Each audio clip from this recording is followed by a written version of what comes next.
Você que trouxe a sua Bíblia, abra comigo no mesmo livro de Provérbios, no capítulo de número 30. Ontem nós tivemos aqui, nosso pastor, Bispo Júnior, ministrou uma palavra ao nosso coração. Ele já havia ministrado para nós lá na reunião de pastores. E eu tinha a intenção de ministrá-la no dia de hoje, e aí ele veio para cá ontem e eu pensei que não fosse ministrar.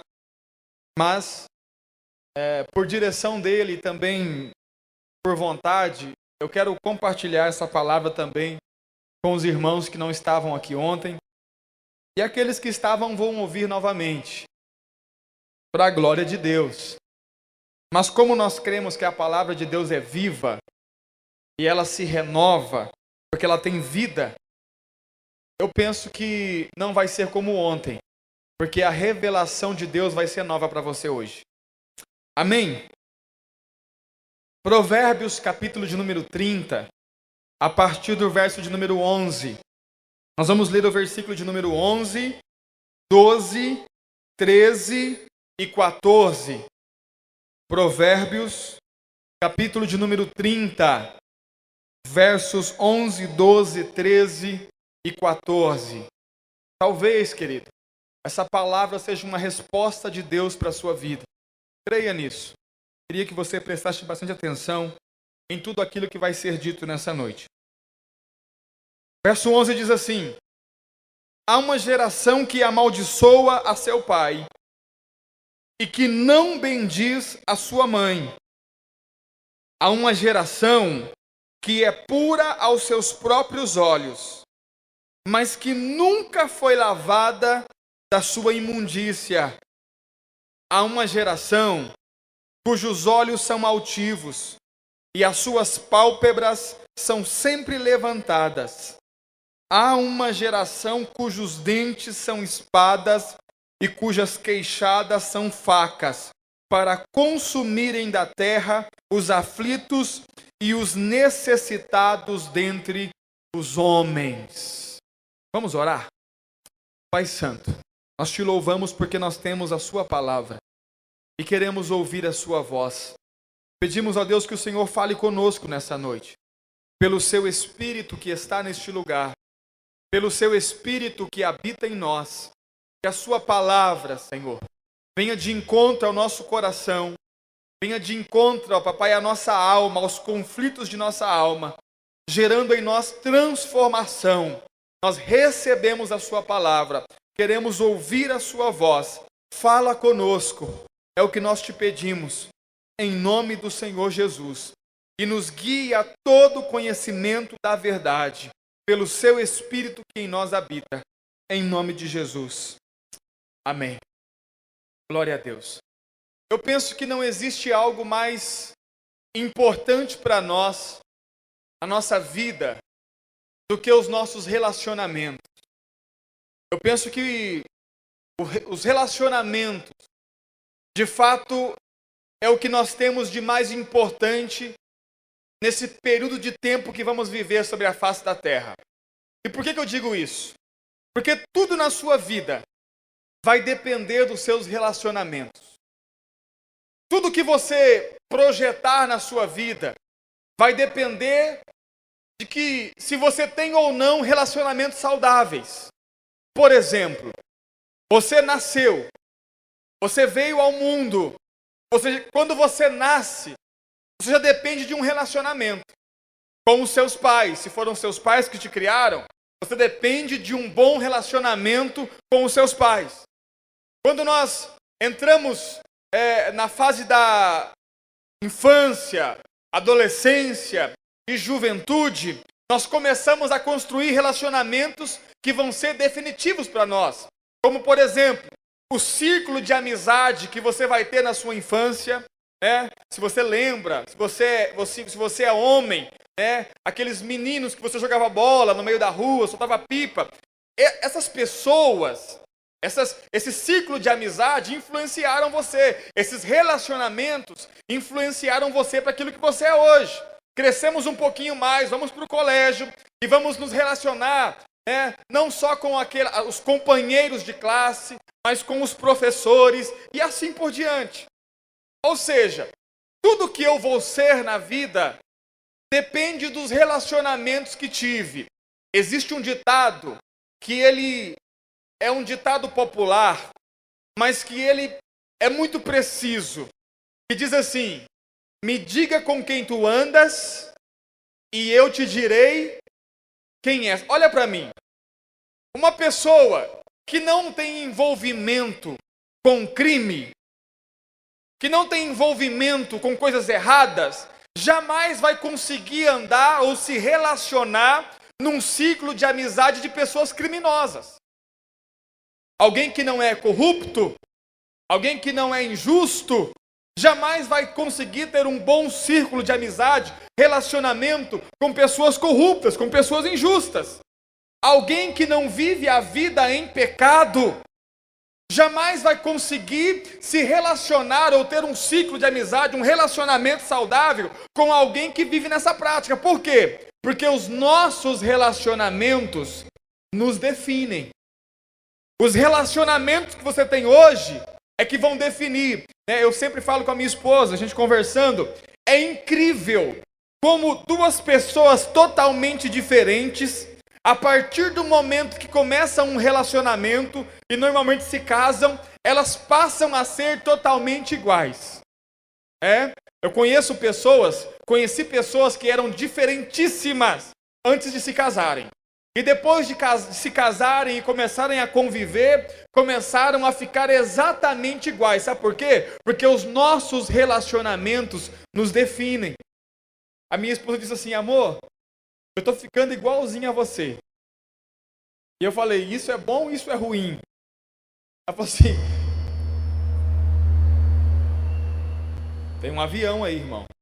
Ela disse assim: estou ficando chata igual a você. Então eu penso que isso não é bom. Ou isso é bom. Mas por quê? Porque os nossos relacionamentos nos definem. O diabo, sabendo disso, sabendo que a sua vida vai ser definida pelos relacionamentos que você tem, ele vai tentar entrar no meio desses relacionamentos para de alguma forma destruir a sua vida. Por quê? Porque os nossos relacionamentos nos marcam, nos formam, nos geram. Os nossos relacionamentos nos propagam para aquilo que vamos ser na vida. E o diabo, de alguma forma, vai tentar entrar nos relacionamentos que você tem mais próximos para tentar fazer com que você tenha uma vida destruída ou mesmo que você nunca consiga alcançar êxito na vida. A prova disso é o que nós vemos hoje em nossa sociedade com relação a pais e filhos. Como é que nós vivemos hoje em sociedade? Filhos que não se submetem aos pais, pais que de todas as formas provocam os filhos, irritam os filhos, e isso causa um desgaste no primeiro relacionamento que uma pessoa tem. Professores que vão para a sala de aula, dar aula, mas que não gostam dos alunos. Alunos que não gostam dos professores. Cidadãos que não gostam de nenhum tipo de autoridade. Polícia, juiz, políticos e assim por diante. Por quê? Porque o diabo ele tem deteriorado todos os relacionamentos próximos a nós, para que de alguma forma venhamos a ser marcados e incapazes de nos relacionar com alguém com qualidade. Preste atenção. Como é que o diabo tem feito isso, pastor? Tem aberto em nós feridas em relacionamentos. Feridas em relacionamentos. Você se relaciona com a pessoa, você tem um nível de relacionamento com essa pessoa, e de alguma forma, essa pessoa consegue abrir em você uma ferida, um machucado, ela te machuca, ela te fere. E quando essa ferida, ela não é curada, ela não é cicatrizada, ela não é estancada, você entra num processo. Você entra num processo chamado o ciclo da ferida, o ciclo que um machucado ele tem em nosso corpo. Mas no caso dos relacionamentos, a ferida não é no corpo, é na alma. E nós temos muitas pessoas que só não conseguem avançar na vida porque tem a alma ferida, tem a alma machucada, tem a alma, ela está contaminada por uma ferida e nos tornamos pessoas fechadas, inacessíveis, nos tornamos pessoas que não conseguem se relacionar com clareza com ninguém. Pastor, como isso acontece?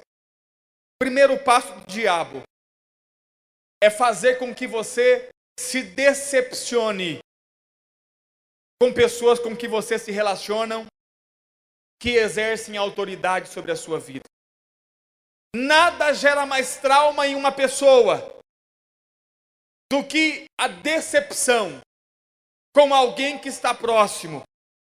E é interessante, porque nós não nos decepcionamos com quem está longe. Se entrar alguém aqui que você não conhece e dizer assim, olha, não gosto de você, você para mim não passa de nada, você é um lixo. Você vai olhar e dizer assim, sai daqui, nem te conheço, vai para lá. E a sua vida vai continuar normalmente, por quê? Porque isso não te fere. Agora, se alguém que você convive, que você está junto, que você tem sentimento, que você ama, de alguma forma gera decepção em você, isso te fere, isso te machuca. Quando é que nós somos decepcionados, pastor? Quando nós esperamos algo de alguém e aquilo não vem. Ou quando nós esperamos da pessoa uma atitude e ela tem outra, contrária àquilo que nós queríamos, ou contrária àquilo que nós esperamos. Então vem a decepção, e a decepção gera ferida. Deixa eu te perguntar uma coisa. Você já se decepcionou com alguém que era próximo de você? Você já se decepcionou com os seus pais? Com os seus irmãos? Com algum líder? Com alguém que representava para você alguma coisa? Com alguém que representava para a sua vida alguma coisa? Você já se decepcionou com a pessoa que era próxima a você? Se sim, é provável que nesse momento, no momento da decepção, foi aberta uma ferida na sua alma. E talvez você nem saiba que ela está aí. Pastor, quando eu olho para os meus pais, eu sinto que eles poderiam ter feito por mim o que não fizeram. Quando eu olho para as pessoas que são mais próximas de mim, eu me sinto injustiçado, pastor. Eu sinto que eu sou vítima de injustiça. Não são justos comigo. Decepção. A decepção gera ferida. Quantos estão aí? Diga assim para o seu irmão, fala assim, irmão, decepção gera ferida. Você já se decepcionou com alguém?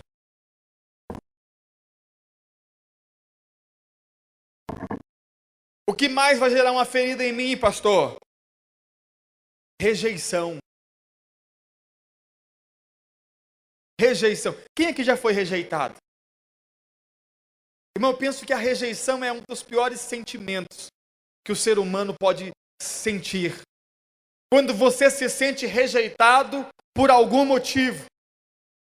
E preste atenção, quando você se sente rejeitado por alguém que está próximo a você, aí é pior ainda.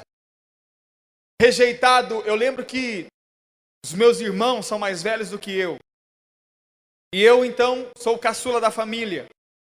E como sempre, né? As mães, os pais, eles tendem a mimar mais o caçula. Então, o caçula é mais mimado. Então, lá em casa, eu sempre fui o mais mimado. Eu preciso admitir isso. Minha mãe sempre fez tudo que eu queria, ela fazia. E não era assim com os meus irmãos. Por exemplo, eu e o meu irmão brigava, quem apanhava era ele, da minha mãe. Não importa o motivo, era ele que apanhava. Eu e minha irmã brigava, quem apanhava era ela. Por quê? Porque eu era o caçula. Só que isso gerava neles um sentimento ruim. E eles, para se vingar de mim, muitas vezes, eles me rejeitavam. Então tinha o círculo de amigo deles, e eu era o mais novinho, eu tinha vontade de brincar com eles, eu tinha vontade de estar junto com eles, mas eles, não. Aqui não te cabe. Rejeição. Parece algo sem importância. Pastor, não é sem importância, porque isso vai gerando dentro da gente ferida. Rejeitado pela cor da pele, rejeitado pela classe social, rejeitado, às vezes, por uma suposta incapacidade de fazer alguma coisa. Rejeição. Quantos de nós já não fomos rejeitados? A rejeição abre ferida na alma. Rejeitado pelo estereótipo, pela forma física.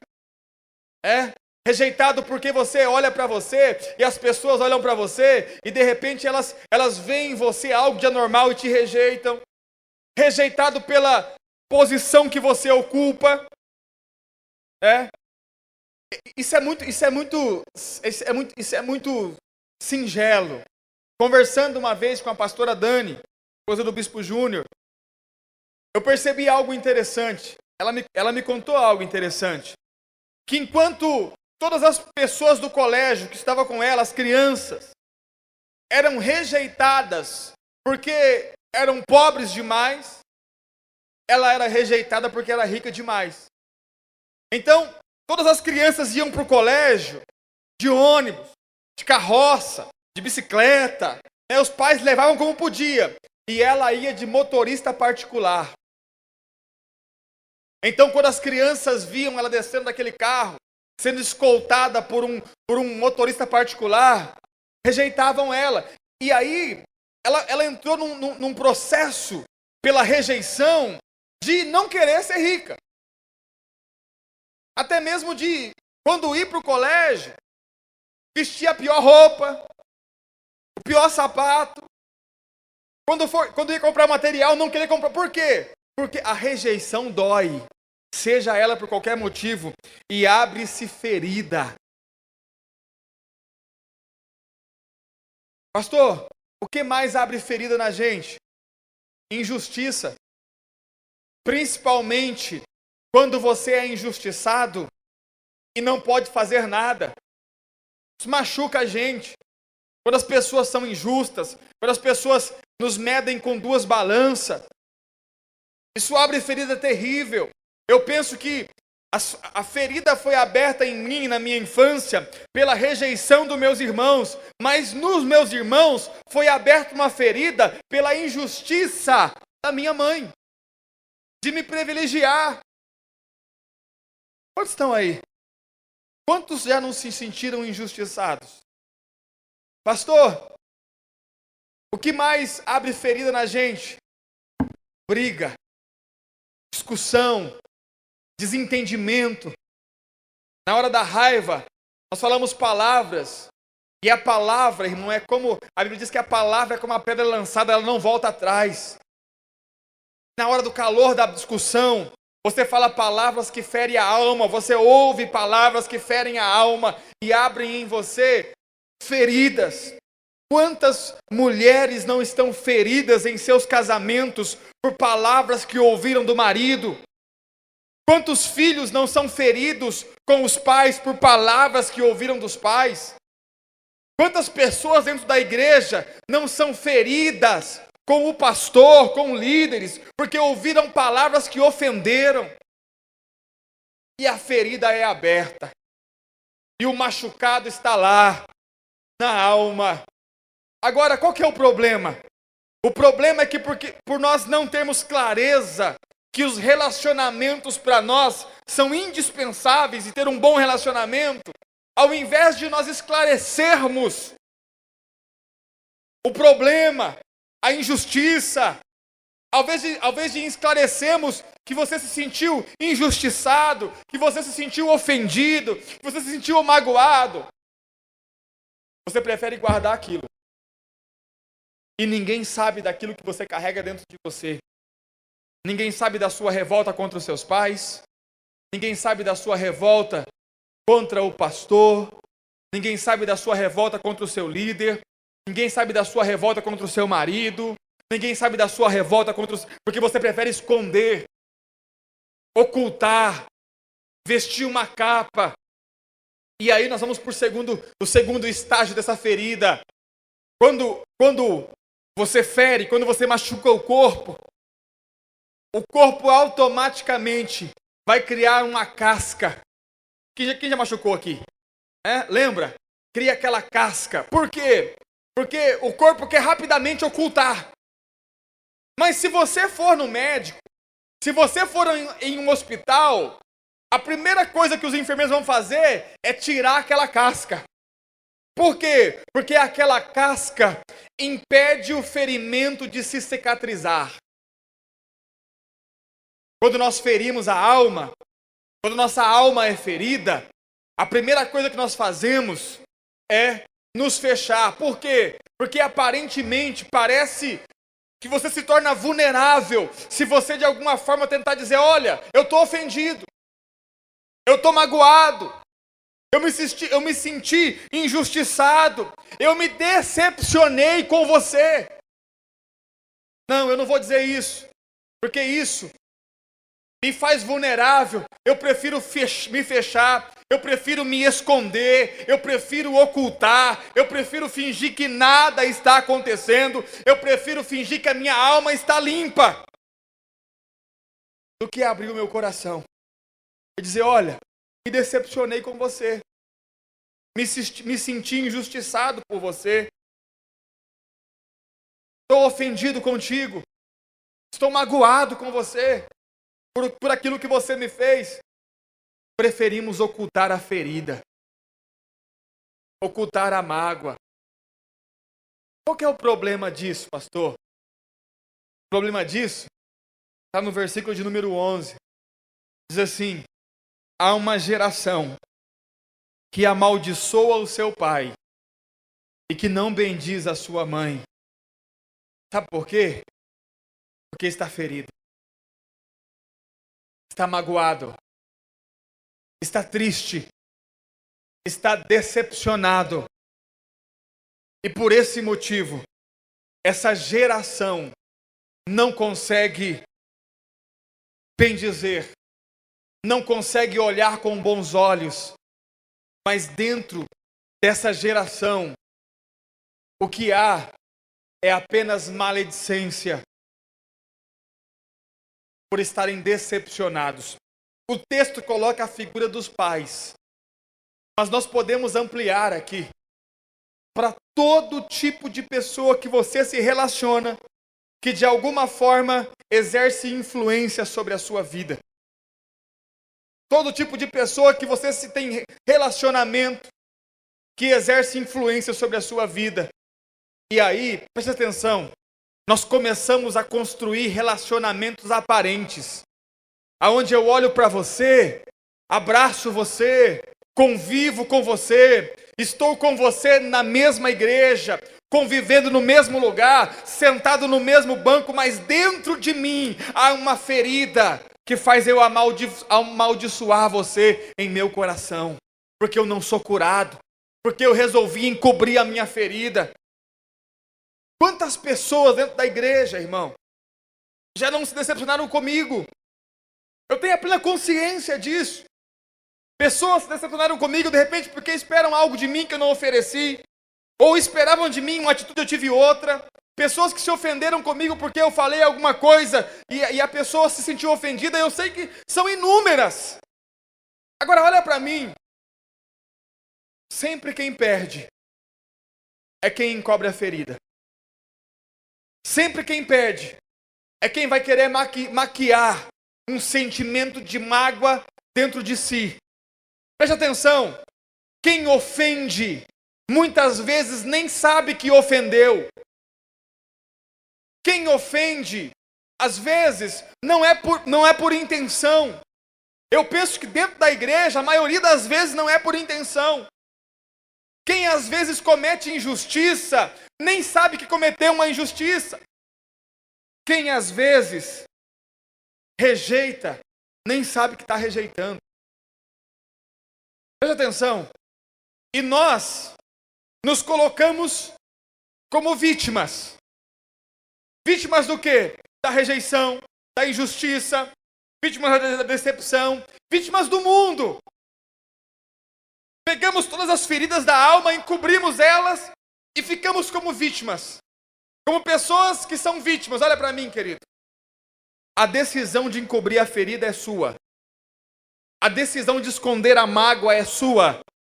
A decisão de não pôr para fora é sua. Sabe por quê? Porque uma vez que nós colocamos para fora, uma vez que nós nos pomos a ferida, essa ferida é curada, é sarada, ela é restaurada. Quando decidimos esconder, temos que conviver com ela. Quantos estão aí? Pergunte para o Senhor, fala assim, irmão, como é que está a sua alma em relação aos seus relacionamentos? Se você carrega a mágoa de qualquer pessoa, dentro de você oculta, a sua alma está apodrecendo.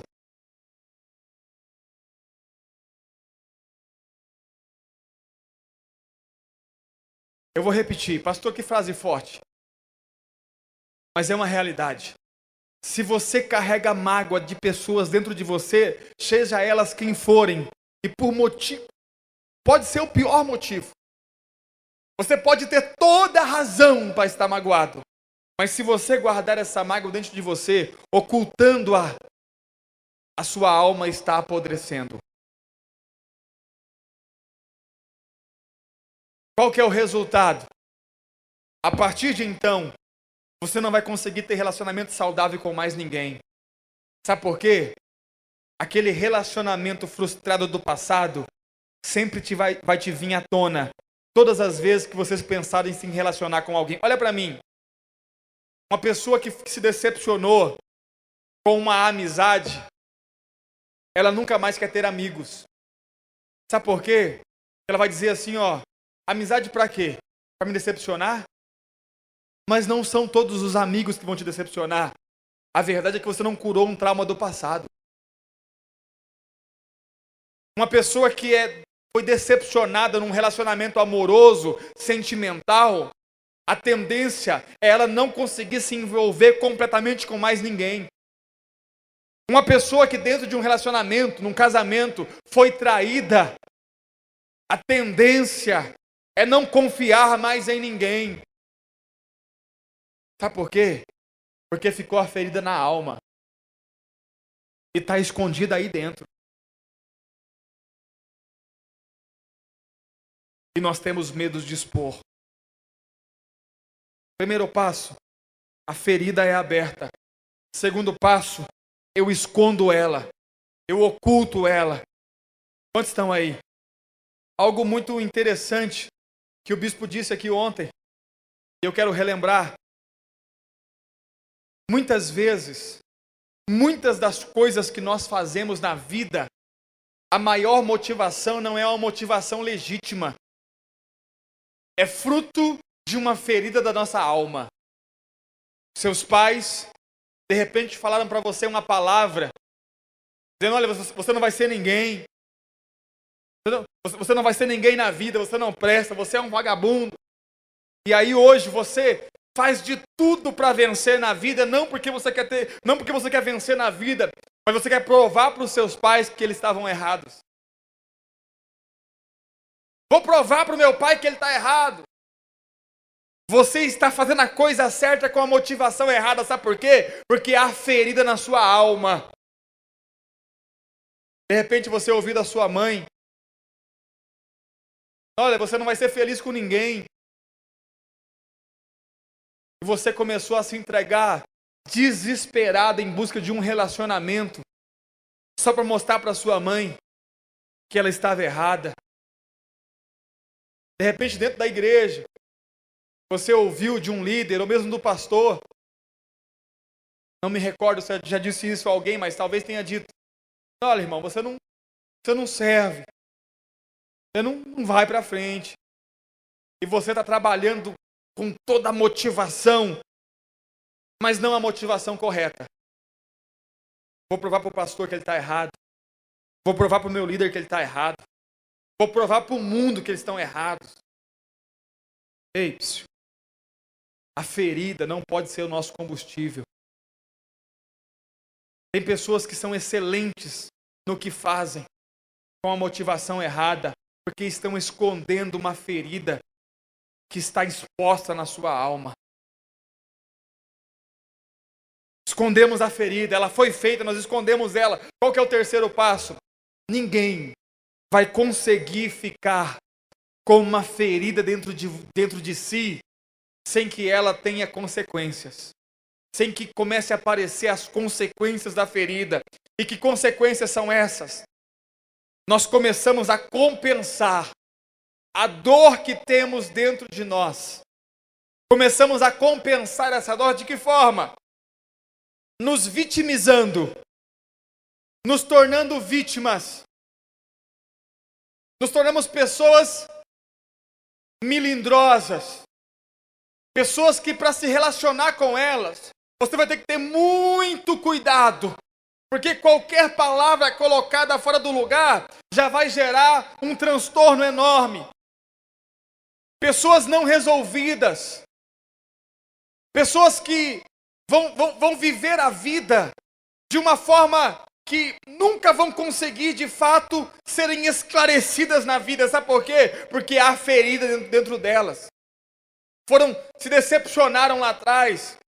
Pessoas que não vão conseguir suportar correção. Pessoas que nunca vão se entregar por inteiro em nenhum tipo de relacionamento. Pessoas que não vão admitir sobre elas nenhum tipo de liderança. Sabe por quê? Porque se decepcionou, tem ferida aberta em algum relacionamento. Agora deixa eu te dizer, irmão, todo lugar que você for na sua vida, vai existir pessoas que vão liderar sobre você.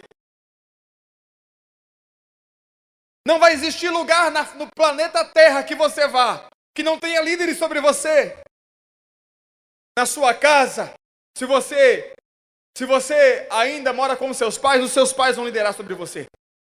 Você vem para a igreja ela é estabelecida sobre uma base de liderança. Tem o pastor que é líder, tem os líderes que são líderes, discipuladores que vão liderar você. Eu vou para a escola, lá não tem líder, tem sim. Diretor, professor, supervisor, vão liderar sobre você. Eu vou andar no meio da rua porque no meio da rua não tem líder, tem sim. Se você for andar aí, você vai encontrar uns cidadãos aí meio de verde, CMTU, Polícia Militar. Não vai existir lugar que você vai que não tenha alguém liderando. Qual que é o problema? Eu sou ferido. Não consigo me relacionar. Não consigo admitir que alguém lidere sobre a minha vida.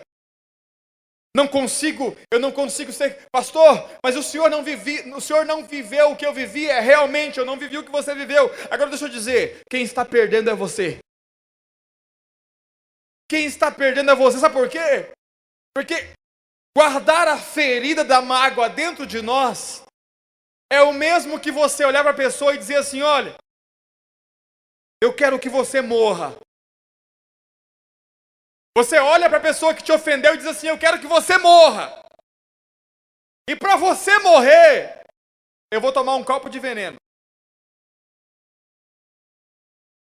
Aí eu tomo veneno, querendo que você morra.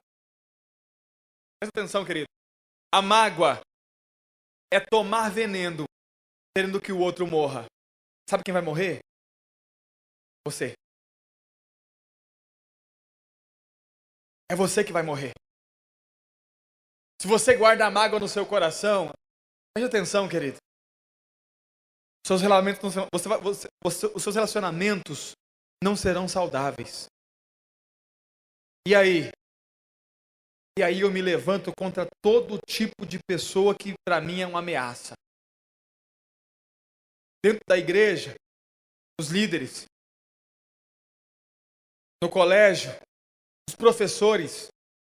Por que você acha que tem tanto aluno revoltado com o professor nos colégios?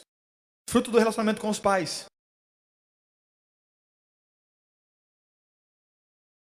E eu vou compensar a minha ferida me defendendo de tudo e de todos. E por fim, quando eu me defender, eu vou me isolar. Eu vou para o meu canto. Eu não quero falar com ninguém. Eu não quero que ninguém fale comigo. A vida é minha, nela mando eu. Quero viver a minha vida. E você se isola. Você fica no canto. Mas quando você perceber que você vai para o canto e as pessoas não vão te dar a atenção que você está querendo, aí vem o último processo. É quando eu vou colocar para fora a minha ferida. E vou me tornar um rebelde. Maledicente. Falando mal de tudo e de todos. Culpando tudo e todos. Sabe por que eu sou assim, pastor? Eu sou assim porque meu pai me abandonou. Sabe por que eu sou assim, pastor? Eu sou assim porque a minha mãe não cuidou de mim. Sabe por que eu sou assim, pastor? Eu sou assim porque eu nasci na favela. Eu nasci num bairro pobre. Sabe por que eu sou assim, pastor? Porque ninguém nunca me deu oportunidade. Sabe por que eu sou assim, pastor? Eu sou assim porque abusaram de mim na minha infância. Sabe por que eu sou assim, pastor? Eu sou assim porque o governo é corrupto. Sabe por que eu sou assim, pastor? Eu sou assim porque as igrejas não conseguiram me acolher. E aí vou começar a culpar. Sabe por que eu sou assim, pastor? Eu sou assim porque o Senhor não me dá atenção. Sabe por que eu sou assim, pastor? Eu sou assim porque o Senhor não me atende. O Senhor não vai na minha casa me visitar. E vou começar a culpar todo mundo que está à minha frente. E tudo que acontece à minha volta.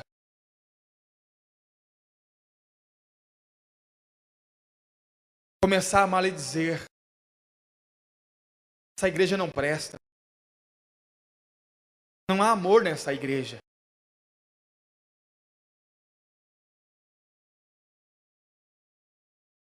Minha família não presta. Meu pai não presta. Minha mãe não presta. Meu esposo não presta. Minha esposa não presta. Quantas pessoas você encontra afundados em erro, que colocam a culpa em outro? Lembro de um dia estar conversando com um homem dentro da igreja, um homem de dentro da igreja, que traía a sua esposa. E todo mundo sabia, menos ela. E de estar conversando com ele e em um certo momento eu disse assim, olha, eu preciso, como pastor, corrigir você. Você está errado. Você não pode fazer isso com a sua esposa. Ele falou para mim assim, você conhece a minha esposa? Conheço. Conheço ela. Vejo ela na igreja sempre. E ele disse assim, vou te dizer quem é a minha esposa. A minha esposa, ela está muito acima do peso. A minha esposa não se arruma. A minha esposa não faz um cabelo, a minha esposa não faz a unha, a minha esposa não se produz para mim. Como é que você quer que eu seja fiel a ela? E eu perguntei assim para ele, então quer dizer que a culpa de você trair a sua esposa é dela? É. Sei que as irmãs ficaram muito bravas agora, mas preste atenção. Isso não é diferente de você que dá desculpa dentro da igreja de não avançar. Pastor, sabe por que eu não avanço, pastor? Porque o Senhor não me ensina. Ah, porque meu líder não cuida de mim. É a mesma coisa. Culpamos pessoas por nosso fracasso, sabe por quê? Porque somos feridos e não conseguimos nos relacionar com transparência, com clareza. Sabe qual que é o problema? Verso 12. E essa geração, aos seus próprios olhos é pura. Ah, pastor, eu não tenho defeito. O defeito está no Senhor, está na igreja. Ah, pastor, eu não tenho defeito. Sabe em quem está o defeito? É no meu pai, na minha mãe. Aos meus próprios olhos, eu sou puro. Mas a verdade é que eu nunca me purifiquei da minha imundícia. A mágoa, o ressentimento é uma imundícia que está corroendo a alma de muitas pessoas dentro da igreja. Aí olhamos para nós mesmos como a vítima de tudo. Eu posso ser bem sincero com você, irmão? Posso ser bem sincero com você? Sim ou não?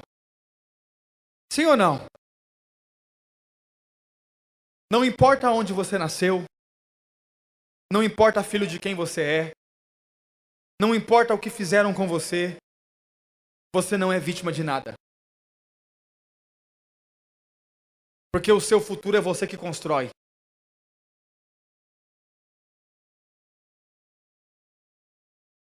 Irmão, eu estou cansado.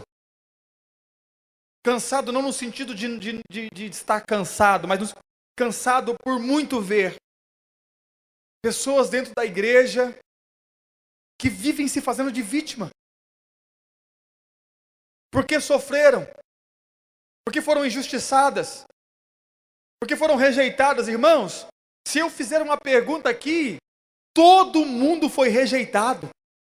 Todo mundo foi injustiçado. Todo mundo se decepcionou com alguém. Se todos nós formos se fazer de vítima, irmão, não vai existir uma igreja saudável. Vou te contar um pouco da minha história. Nasci numa família pobre. Passei fome. Com 8 anos de idade eu trabalhava na roça.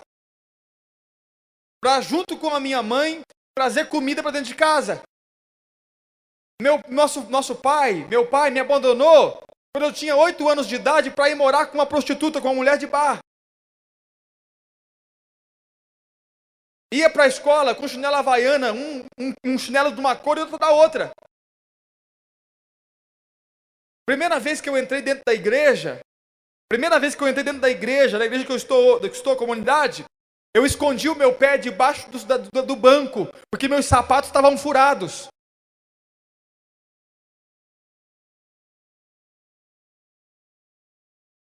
O dia que eu entendi que Deus tinha me chamado para ser pastor, o meu pastor disse assim: você não serve para isso.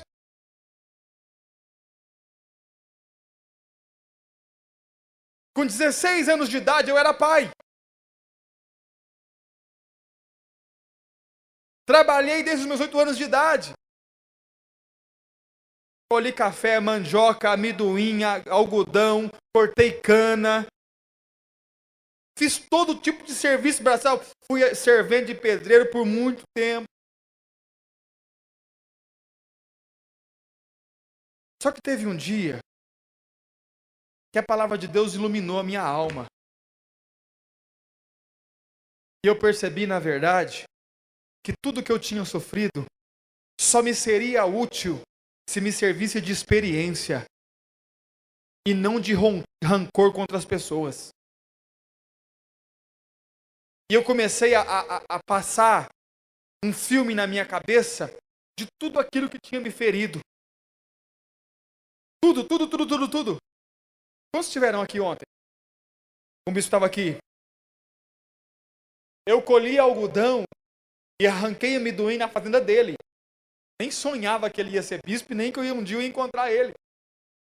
Um dia, depois de muito tempo, pastor, ele falou: vamos lá fazer um churrasco lá na casa da minha, lá na fazenda da minha mãe. Nós fomos. E quando nós chegamos na porteira, eu lembrei de um dia. Eu lembro-me como se fosse hoje. A diária na roça era R$8 naquela época. R$8 era a diária. E eu era pequenininho. Mas eu sempre trabalhei muito e trabalhava igual os grandes. Naquela fazenda, arranquei amendoim o dia inteiro, no sol. Quando chegou a tarde, a hora de entregar o que nós chamávamos de talão, que era um papelzinho que você, na final da semana, ia receber. O gato, o fiscal da roça, olhou assim e disse: você é muito pequeno, vou te dar só a metade, R$4. E eu chorei muito, porque já havia uns dias que nós estávamos comendo arroz com farinha, e se não fosse meu finado avô, nós estaríamos passando fome. E eu percebi que isso gerou uma ferida em mim. E eu, um dia, confessando a um pastor amigo meu, comecei a colocar para fora. E dizer, olha, eu senti vontade de matar aquele homem. Eu senti vontade e tentei matar o meu pai por 2 vezes. Eu dizia assim, eu não consegui perdoar ele pelo que ele fez. Comecei a colocar para fora, num encontro com Deus. Todas as pessoas, e comecei a fazer uma lista, irmão, e não era poucas, de pessoas que eu tinha mágoa, que eu tinha ressentimento, que eu tinha guardado rancor. Sabe o que aconteceu? Irmão, eu já senti isso 2 vezes, na minha vida toda, 2 vezes.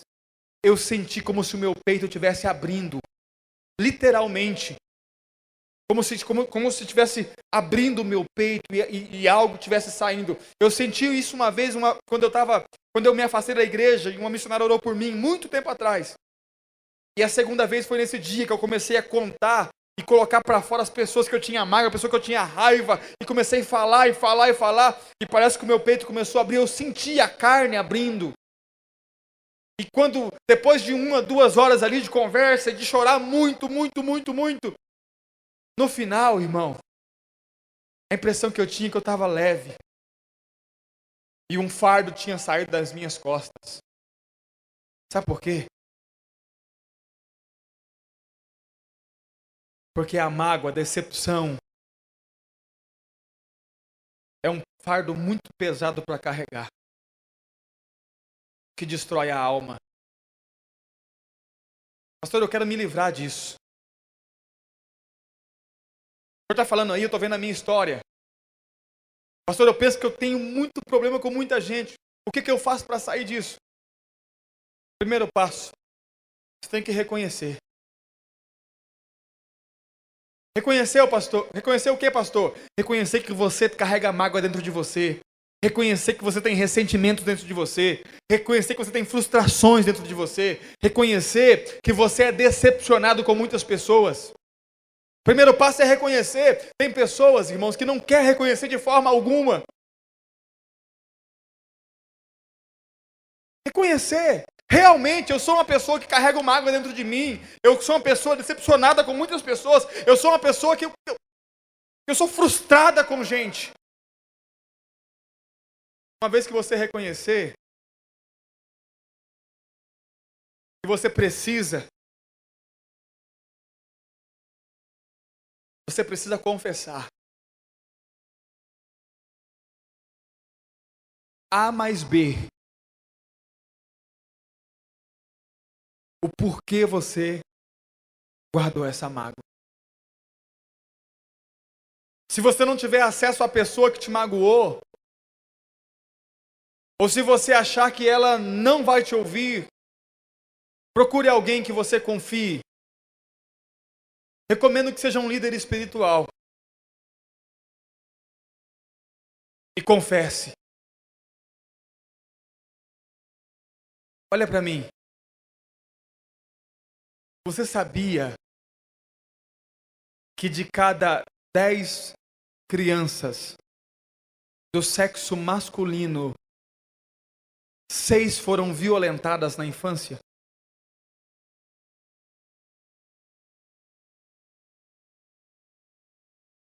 Dessas 6, isso é uma pesquisa, é uma estatística.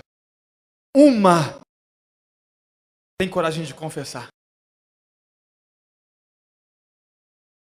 E aí, irmão, quando esse homem cresce, ele vai se tornar um bárbaro com a mulher, com os filhos. Mas nada mais é o reflexo de algo lá da infância.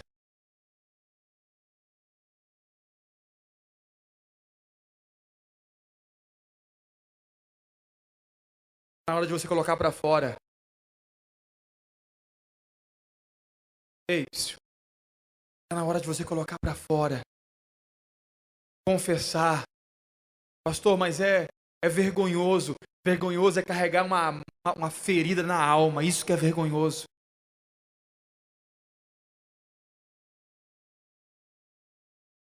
Pastor, e se eu confessar? Você vai ser confrontado pela palavra de Deus. Preste atenção. Tem pessoa que sofreu muito nas mãos de alguém. Se decepcionou, foi ferida, machucada. E quando ela vem confessar, o que ela está esperando? Que alguém diga assim, olha, você tem razão de estar magoado. Você tem razão de estar assim. Você tem razão de estar ofendido com a igreja. Você tem razão de estar ofendido com o pastor. Não é isso que você vai ouvir. Porque não importa o que tenham feito a você, você não tem razão de ficar ofendido. Então você vai ter que aceitar o confronto da palavra. E perder a razão para ganhar a cura. Perder a razão para ser sarado na alma. Perder a razão para deixar o Espírito de Deus derramar um bálsamo na sua alma e curar essas feridas aí que estão abertas e sangrando. Pastor, mas ele me violentou. Perdoe. Eu fui injustiçado. Perdoe.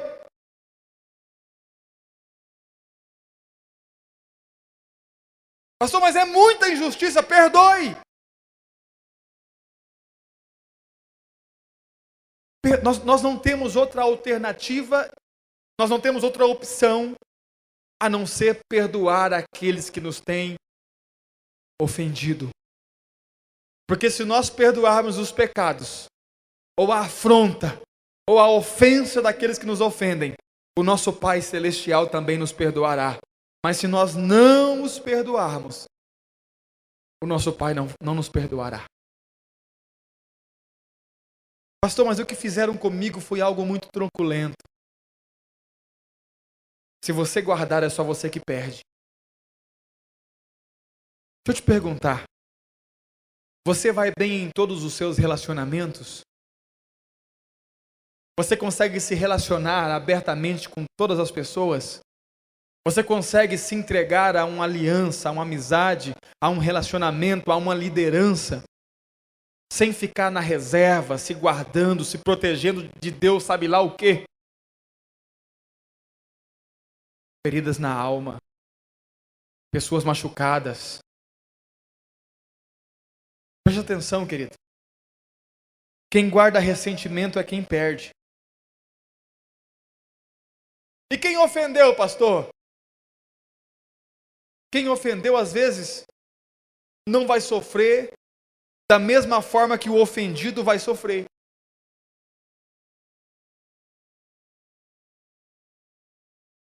Eu posso dizer que o Senhor já me curou de muitos desses problemas. Preste atenção. Eu tinha uma necessidade extrema de ser aceito. Isso fazia com que eu me tornasse chantagista. Talvez este seja o seu caso. Eu fui muito rejeitado. E por ser muito rejeitado, então eu queria de todas as formas ser aceito. Tinha uma necessidade de ser aceito. Então eu me tornei chantagista. De que forma, pastor? Oferecendo às pessoas alguma coisa em troca da aceitação. Oferecendo carisma, carinho, oferecendo cuidado. Mas não é porque eu amava as pessoas, é porque eu queria que elas me aceitassem. E em troca dessa aceitação, que eu fui muito rejeitado, eu também comecei a me adaptar a todo tipo de ciclo de amizade. Então eu estava no meio das pessoas que usavam droga. Eu ia usar droga porque eu queria ser aceito por aquele grupo.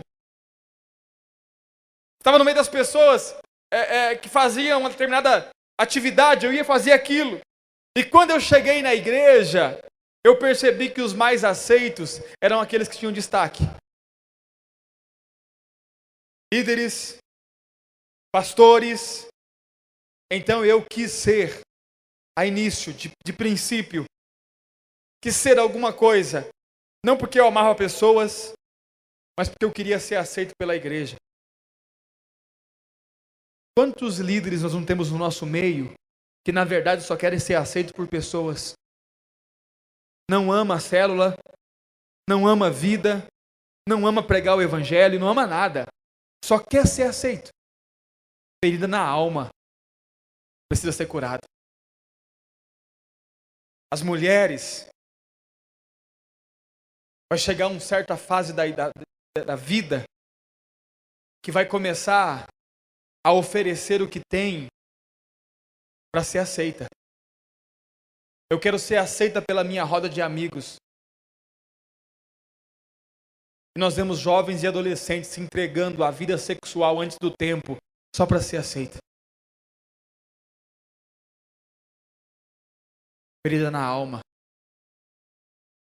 Nós precisamos de cura, irmão. E uma vez que eu confessar e for confrontado pela palavra, eu vou começar a ter atitudes contrárias. Sabe qual que é a atitude? Presta atenção, irmão. Eu sei de dezenas de pessoas que falam mal de mim, que me criticam, que não me aceitam.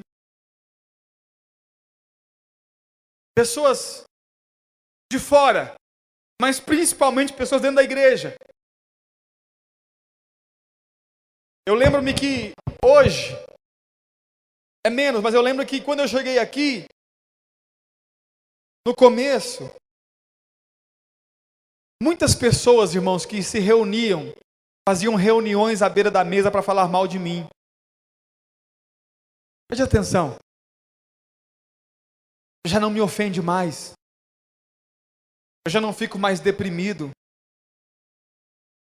Eu já não tenho a necessidade de ser aceito por todos. Sabe por quê? Porque a minha alma foi curada. Acredite, irmão. Existe um nível de vida que você vai conseguir se relacionar com transparência com todo mundo, sem se ofender mais com ninguém. Tem pessoas que às vezes chegam para desabafar para mim e falam, pastor, é assim, assim, assim, assim, assim. Não quero que o senhor fique ofendido. Não vou me ofender. Porque Deus oferece cura na alma. Preste atenção. Hoje é a noite de ceia do Senhor. É exatamente o momento de cura. É exatamente o momento de você rever os seus traumas, as suas mágoas e começar a resolver esses problemas. É a hora de você arrancar a casca da ferida, irmão. É hora de você arrancar a casca da ferida, colocar isso para fora. Porque você depende de bons relacionamentos. Quantos estão aí? Abre a sua Bíblia comigo lá em 1 Coríntios. Nós já vamos à ceia do Senhor. Eu quero te mostrar apenas 2 textos aqui. Rapidamente. Falando sobre o mesmo assunto, indo para a ceia do Senhor. 1 Coríntios capítulo de número 11. É o texto que fala da ceia do Senhor. 1 Coríntios 11. Verso de número 23. Texto que nós lemos costumeiramente. Diz assim: porque eu recebi do Senhor o que também vos ensinei. Que o Senhor Jesus, na noite que foi traído, tomou o pão. E deu graças e o partiu e disse: tomai e comei, isto é o meu corpo que é partido por vós. Fazei isto em memória de mim. Semelhantemente também, depois de soar, tomou o cálice, dizendo: esse cálice é a nova aliança no meu sangue. Fazei isso todas as vezes que beberdes em memória de mim. Verso 26. Porque todas as vezes que comerdes este pão e beberdes este cálice, anunciais a morte do Senhor até que ele venha. Portanto, qualquer que comer este pão ou beber esse cálice do Senhor indignamente, será culpado do corpo e do sangue do Senhor Jesus. Examine-se, pois, o homem a si mesmo, e assim coma desse pão e beba desse cálice. Porque o que come e bebe indignamente, come e bebe para a sua própria condenação, não discernindo o corpo do Senhor. Por causa disso, há entre vós muitos fracos e doentes, e muitos que dormem. Por causa disso, por causa do quê? Porque não discernem o corpo do Senhor. Há entre vós muitos fracos, muitos doentes e muitos que dormem. Olha para mim. Há em nosso meio muitos fracos, crentes doentes e crentes que estão dormindo. Sabe por quê? Porque participa da mesa do Senhor sem discernir o corpo. Pastor, como assim? Abre a sua Bíblia lá em Mateus 26. Corre comigo lá. Mateus 26. Mateus no capítulo de número 26.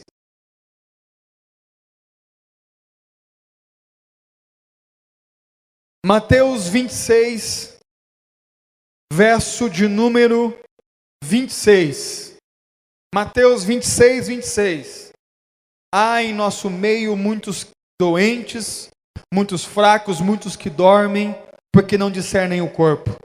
Mateus 26, 26 diz assim: E quando comiam, Jesus tomou o pão, abençoou e partiu e deu aos seus discípulos, disse: Tomai e comei, isto é o meu corpo. Tomando o cálice, dando graças, deu-lhe, dizendo: Bebei e dou-lhe todos, porque isso é o meu sangue, o sangue da nova aliança, que é derramado por muitos, para a remissão dos... Diga assim, para a remissão dos pecados. Diga assim, o sangue de Jesus é para a remissão dos pecados. E o corpo? Para que serve o corpo? Jesus não disse. Ele disse assim, olha, só isso aqui é meu corpo que é partido por vós. Não disse nada. Quando ele deu o cálice, ele disse assim, olha, isso aqui é meu sangue que é derramado para vós, para a remissão dos pecados. Então nós sabemos que o sangue é para... E o corpo? É para quê? Por isso que há muito entre nós fracos, doentes e alguns que dormem. Sabe por quê? Porque não entenderam para que serve o corpo. Não discernem o corpo. Quantos querem saber para que serve o corpo? Você quer saber para que serve o corpo? Então abre a sua Bíblia em Isaías 53. Isaías, capítulo de número 53.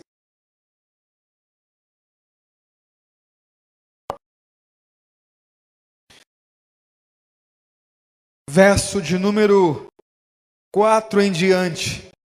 Isaías 53, verso de número 4 em diante. Você que trouxe a sua Bíblia, abra aí. Nós vamos discernir o corpo do Senhor hoje. Diz assim, Isaías 53, verso 4.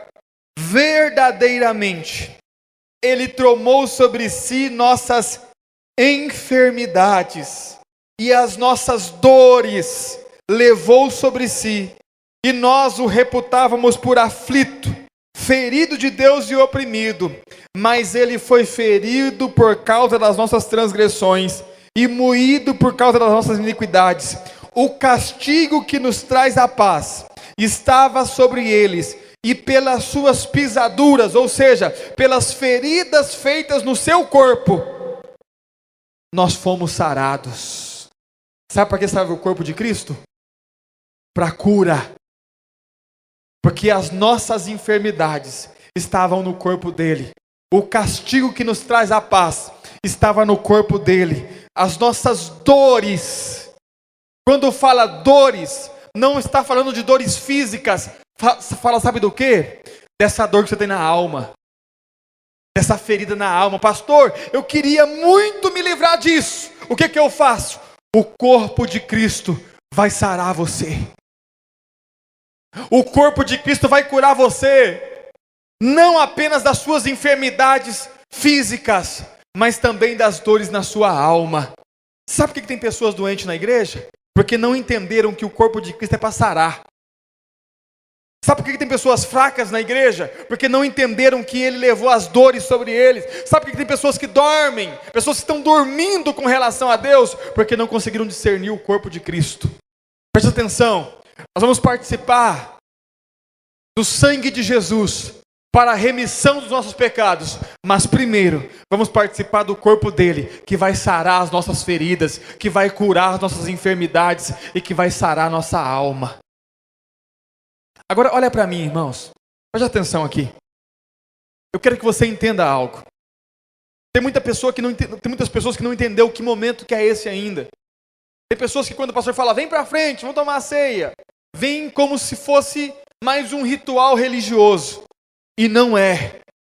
Você tem que vir para cá sabendo que você vai participar do corpo do Senhor Jesus Cristo, que vai sarar as feridas da sua alma, que vai curar as suas enfermidades, que vai sarar você. Você vai participar do sangue de Jesus, que vai cobrir os seus pecados, que vai limpar você e vai te purificar. Então preste atenção. Esse não é um momento de irreverência. Esse não é o momento de você ficar conversando, batendo papinho com seu amigo. Não é o momento de você ficar preocupado com o celular que está vibrando no bolso.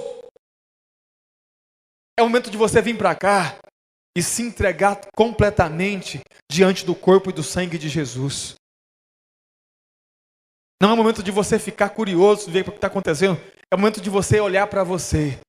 A Bíblia diz que nós temos que, cada um tem que olhar para si mesmo. Vou olhar para quê, pastor? Eu vou olhar para a enfermidade que está no meu corpo físico. Eu vou olhar para a ferida da minha alma. E vou participar do corpo do Senhor. Porque eu sei que esse corpo é o que levou a minha enfermidade. É o que levou a minha dor. É o que vai trazer a minha paz. É o corpo de Jesus Cristo.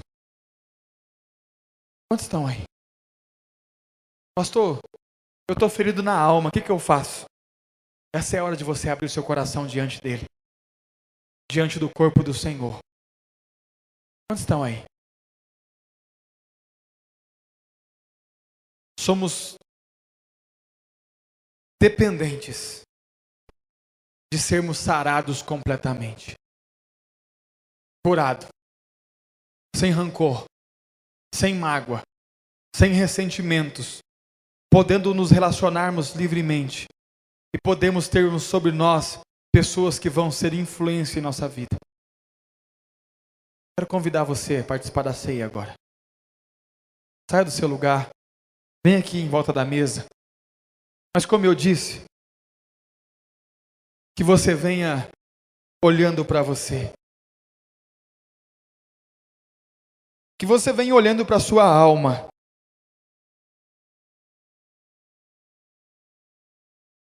Que você não queira se esconder.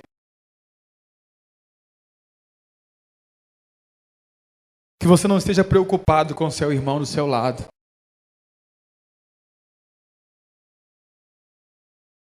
Que você esteja preocupado com você mesmo nessa hora. Quero que você aqui à frente feche os seus olhos. Comece a falar com Deus. Como está a sua alma? Como estão os seus sentimentos? Como vão os seus relacionamentos? Você é resolvido sentimentalmente? Você é resolvido com os seus pais? Você não tem necessidade de ser aceito? Você não vive barganhando aceitação? Você não vive fugindo de qualquer tipo de autoridade? Você que não se permite ser liderado por ninguém? Essa é a hora de ser curado. Você que foi injustiçado, você que foi abusado, violentado, física e moralmente, e você guarda em você esse rancor, essa mágoa, você que cometeu um erro e não consegue se perdoar, você vive se culpando pelo erro que você cometeu, é hora de receber cura. É hora do Espírito Santo de Deus ministrar a sua alma e trazer cura ao seu coração. Essa é a hora, esse é o momento. Você que não consegue liberar perdão a você mesmo, você que não se perdoa por aquilo que fez, esse é o momento de nós abrirmos nossa alma, porque nós vamos participar do corpo de Jesus e Ele vai sarar-nos, Ele vai curar-nos, Ele vai trazer paz à nossa alma, paz à nossa alma. Não há nada mais perturbador do que uma consciência culpada. Oreba shure mandereba labai. Ore shere mandereba suria mandereba. Sara as nossas almas, Senhor. Cura nossas feridas. Aleluia. Aleluia. Quero que você continue orando. Nós vamos servir o pão. Você vai tirar o seu pedaço, mas não pare de orar. Não pare de abrir a sua alma diante de Deus. Em nome de Jesus. Ore abachore manderebai.